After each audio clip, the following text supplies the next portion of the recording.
Oi pessoal, tudo bem? Bem-vindos ao módulo 7 que fala sobre pespontos. E aqui também eu já tenho o mapa mental do módulo, né, que mostra para você o que você vai ver nessa aula. Então, começando pela aula número 1, nós vamos falar sobre o seguinte, né?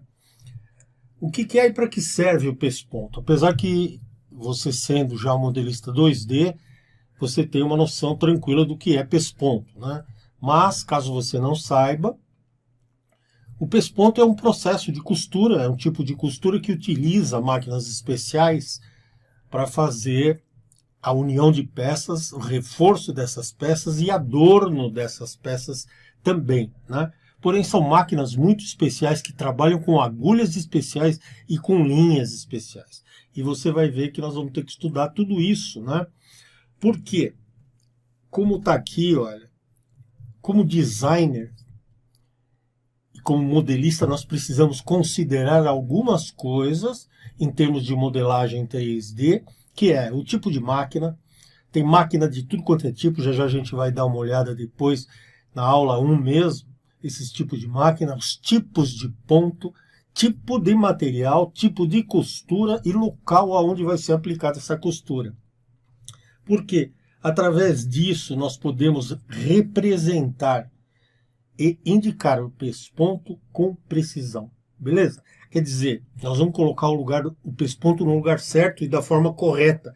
Porque senão, quando você for renderizar, você vai fazer um trabalho com uma aparência que não é realista, né? Por isso nós precisamos desenvolver esse tipo de trabalho da forma que eu estou mostrando aqui. Design de modelistas 3D, como está escrito aí, né? De calçados, preciso conhecer o processo, porque nós vamos ter que mostrá-lo em duas situações. Na modelagem visual, que é aquilo que eu falei agora há pouco, nós vamos precisar apresentar uma renderização de qualidade com um visual atrativo e que tenha o máximo de realismo possível, porém nós também temos que representar e indicar na modelagem técnica, né?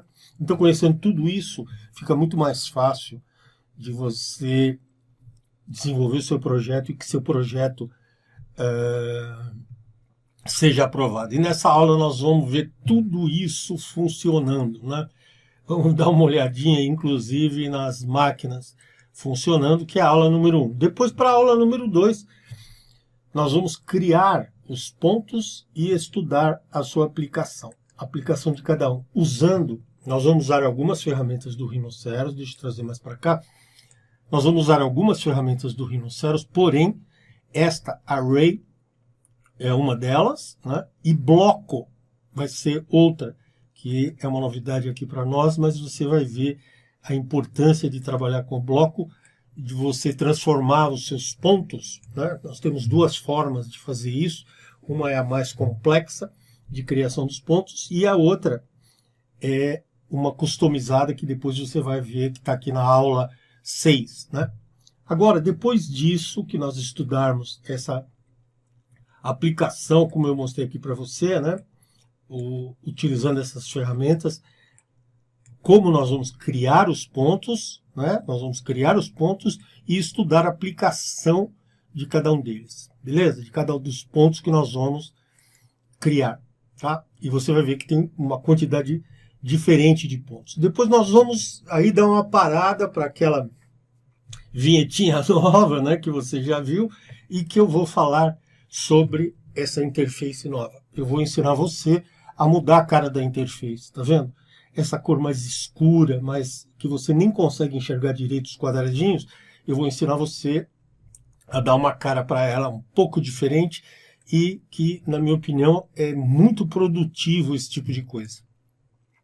Depois eu vou ensinar você a trabalhar com os blocos, né? Aquilo que eu falei para você, o bloco é uma maneira de você transformar os pontos em um arquivo bem leve, porque os pontos deixam o arquivo pesado, né? Depois, na sequência, na aula 5, nós vamos aplicar tudo o que nós vimos, né? O que nós aprendemos, nós vamos aplicar nos calçados em especial, tá? Cada um com o seu tipo, com o seu modo, e nós vamos aplicar tudo que nós vimos aqui, nós vamos aplicar nessa aula 5, que é uma aula que também vai ser bem extensa, né? E depois a aula 6, que eu vou mostrar para você como customizar o pesponto aqui no Rhinoceros, que é uma forma bem mais simples, bem mais rápida, mas ela não tem tanta precisão de visual quanto a outra técnica, através do array, como eu falei, dos blocos, mas ela dá para você uma versatilidade enorme, utilizando o line type e o piping, tá? Então tudo isso é o que você vai aprender neste módulo.